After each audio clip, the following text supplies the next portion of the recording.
Finals.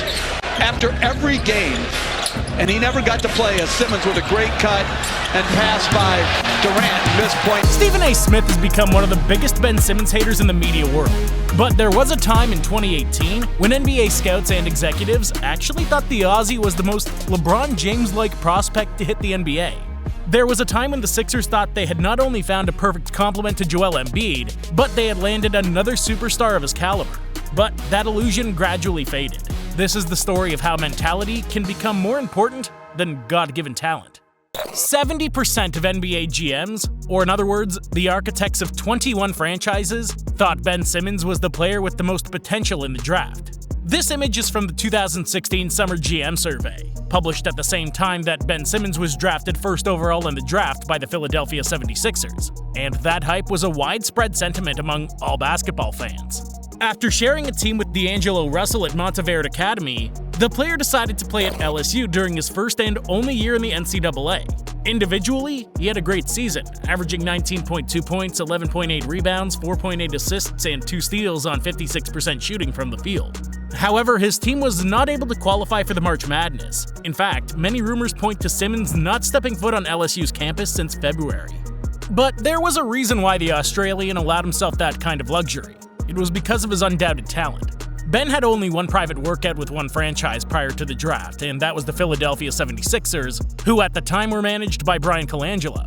The reason was simple: they owned the first pick in the 2016 draft. Simmons knew that if he was able to get a good workout with the Sixers, he wouldn't have to contact any other franchise, and so he did. Not even deified comparisons of that draft's second pick, Brandon Ingram, who was considered the next Kevin Durant, made the Pennsylvania franchise hesitate to select Ben Simmons. Because at the end of the day, LeBron James is better than Kevin Durant. His vision, his speed, his athleticism, his defensive potential, all these characteristics of Simmons' game were reminiscent of LeBron James in his youth. The most optimistic analysts baptized him, as we've already said, as the most LeBron James-like prospect we had ever seen.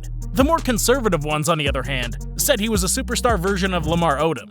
In either case, his floor was considered as high as the ceiling of many players in that draft, and Simmons responded well to that incredible hype. Ben Simmons. Oh! Mercy me! Another! The point forward delivered a dream performance in Summer League, demonstrating unprecedented vision for a 19-year-old player. At least unprecedented in recent memory. Simmons took the competition on as if it were a pickup basketball game, and let his creativity shine in every game he played.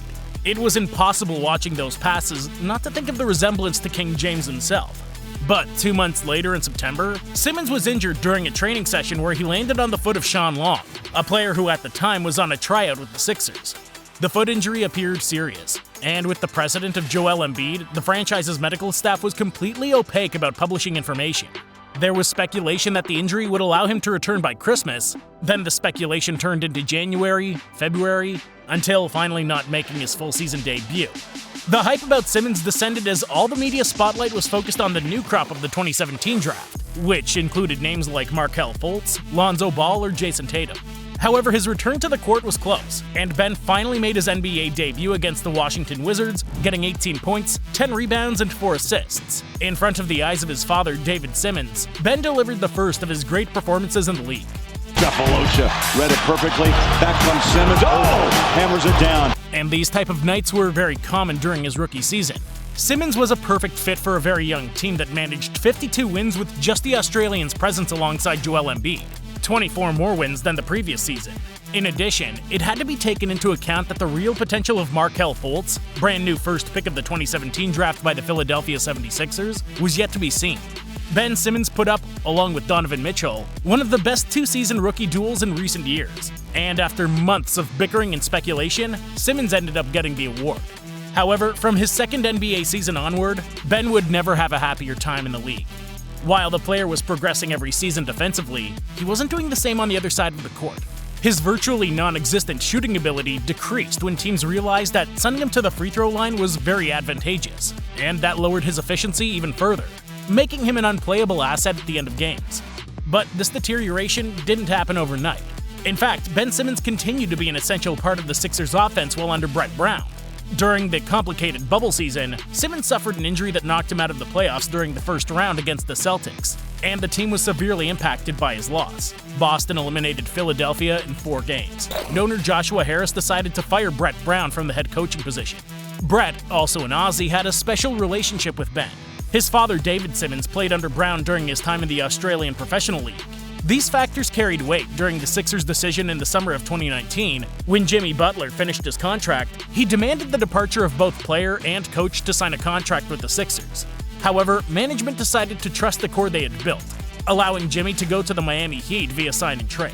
The arrival of a reputable coach like Doc Rivers offered Sixers fans a breath of fresh air, a decision that, over time, has been proven to be wrong. The duo of Joel Embiid and Ben Simmons failed to advance out of the second round of the playoffs in any of their 4 seasons together.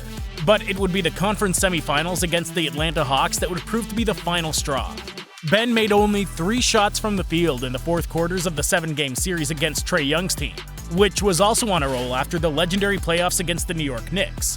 And with 3 minutes left in Game 7, Ben Simmons' career took a 180-degree turn. Way in, spins on Gallinari, gives it up, he was right there. And a foul is... The whole arena was buzzing. The Sixers were playing for their first conference finals berth since 2001, and their 6'10" max contract player Ben Simmons decided to give the ball to Thibault instead of getting one of the easiest baskets of his career. Simmons averaged 2.1 points, 0.7 rebounds, and 1.1 assists in the fourth quarters of the series against Atlanta, shooting 45% from the free throw line. Disappointment was at an all-time high, and the fans were demanding accountability from a team that, once again, had let them down. What happened from there is a story we've all heard about. Doc, do you think Ben Simmons can still be a point guard for a championship team like the one you guys want to become? Yeah, David, I don't know that question or the answer to that right now. Simmons conveyed through his agent Rich Paul that he would not wear Philadelphia colors again, and he didn't. Almost 8 months later, and without any apparent injury, the Sixers managed to acquire the services of James Harden in exchange for what once was considered the best prospect on the planet. Since the trade, Ben has only appeared in 42 games over 2 years with the Nets. The player once touted a franchise cornerstone has averaged 6.9 points, 6.3 rebounds, and 6.1 assists, attempting only 5.6 shots from the field per game. A version of Simmons that lacks aggressiveness and only stands out for his extraordinary defensive qualities. A faint reflection of that young man whose highlights at LSU went worldwide. Basketball is a very complex sport, which tests a wide range of different skills. Ben Simmons was a player who has all the virtues necessary to be the best player in the world, except for 2. The first is his shooting ability, this being the most valued attribute in the modern NBA. The second is his mentality, because the demands of the best basketball league in the world only allow those players whose mindset is also in a different way to stand out. Those players who are willing to do crazy things for the love of the game. Ben Simmons managed to be a 3-time All-Star, 2-time All-Defensive First Team, and 1-time All-NBA Third Team in only 4 seasons. He was one of the top 20 players in the league at the age of 23. Injuries have been a factor, pressure has been a factor, but deep down, behind one of the most currently hated-on figures in the league, there's still overwhelming talent. Ahead of us is his last chance to prove it.